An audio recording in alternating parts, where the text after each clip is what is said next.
বিচার চাই আর ও কই গেছে এখন ওকে স্কুলে আনতে হবে ও কেন আমাদের বড় ভাইয়ের গায়ে হাত তুলবে আসলে সুষ্ঠু কোনো বিচার আমরা পাইনি আর যদি বিচার হয়ে থাকে তাহলে আমাদেরকে কেন জানা হলো ঘটনা আমাদেরকে জানানো উচিত ছিল তারা আমাদেরকে সুষ্ঠু কোনো বিচার দিতে পারেনি আমি কথা বলতে গেছি এর স্যারের সাথে সেখানে এর স্যার আমাকে বললো যে এর স্যার এখানে বললো যে চলে যেতে বলেন এর স্যার আমাকে ডাইরেক্ট খোঁজ করে বলছে যে তোমরা স্কুল থেকে চলে যাও আচ্ছা এর স্যারকে আমি তখন সুন্দরভাবে বলছি যে আমি যেতে পারবো না তখন তিনি ওই প্রাথমিক আমার ডাইরেক্ট হাত ধরলো এবং গায়ে হাত ধরে একবার ডাইরেক্ট গাল পারলো এবং উল্টাগাড়ি করে বলতেছে তুই এখনই তোর বন্ধু বান্ধব স্কুলে চলে যাবি তুই তোর বন্ধু বান্ধব নিয়ে এখন স্কুল থেকে চলে যাবি এইভাবে বলছে এবং গায়ে হাত তুলে পুরো স্কুল সাক্ষী আছে আমি যদি চান পুরো স্কুল থেকে শুনতে পারে না এই ভাইকে ওই যে নাম বিপ্লব উনি হচ্ছে একে এমন ভাবে টানছে এমনকি টানছে বলতে গায়ে হাত তোলার জন্য এমন ডাকছিল সরাসরি গাল পারছে করে তুই এখনই তোর সল বললে স্কুল থেকে বের হয়ে যা যখন রাস্তায় বেরোই আমাদেরকে সবাইকে আটকে দিছে বেশিরভাগ স্টুডেন্টকে তুলে দিছে এবং আমরা যারা বাড়াই তাদেরকে বলছে তোরা কিভাবে স্কুলে ঢুকবি সেটা দেখবো কে বলছে এটা ওই যে স্যার যে স্যারের নাম বললো বিপ্লব তাই বলছে যাই হোক তাই বলছে যে আমাদেরকে কিভাবে তোরা স্কুলে ঢুকবে সেটা দেখে নেবো আমরা তিনি স্কুলের প্রধান শিক্ষক অবশ্যই তার পাওয়ার আছে কিন্তু তিনি তার পাওয়ারের যোগ্য নন তিনি বরাবরই তার উপরের পাওয়ারের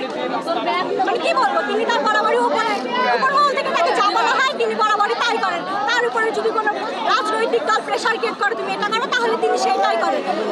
তারপরে হচ্ছে উনি নিরপেক্ষ কোনো বিচার করতে পারেন না উনি সবসময় ওনার উপরে যে বল প্রয়োগ করে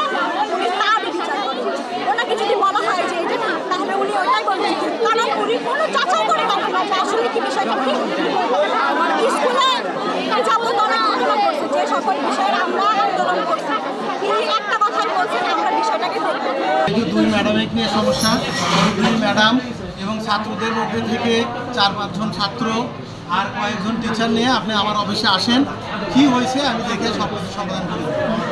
আমি যখন শিক্ষার্থীরা বাইরে যায় তখনও প্রত্যেকটা শিক্ষার্থীর সামনে দাঁড়াইয়ে আমি বারবার করে নিষেধ করছি আবার যাইও না এখানেই আমরা কথা বলি আর কি কথা আছে বলো কিন্তু তারপরেও তারা চলে গেছে প্রশাসনিক আমি আমার সভাপতি জানাচ্ছি যেহেতু উনি একজন প্রশাসনের লোক ওনাকে জানাইছি উনি তখন তালোরা ছিল বলছে যে আমি আসি ব্যবস্থা নেব এবং আসার পরে আপনাদের সামনেই আমাকে ফোন দিল বললো যে আপনি স্যারদের নিয়ে আর ওই দুই ম্যাডামের নিয়ে আসেন যেহেতু একটা পরিস্থিতি তৈরি হচ্ছে সমস্যা হয়েছে সব সমস্যারই সমাধান আছে আসেন আমি সমাধান করব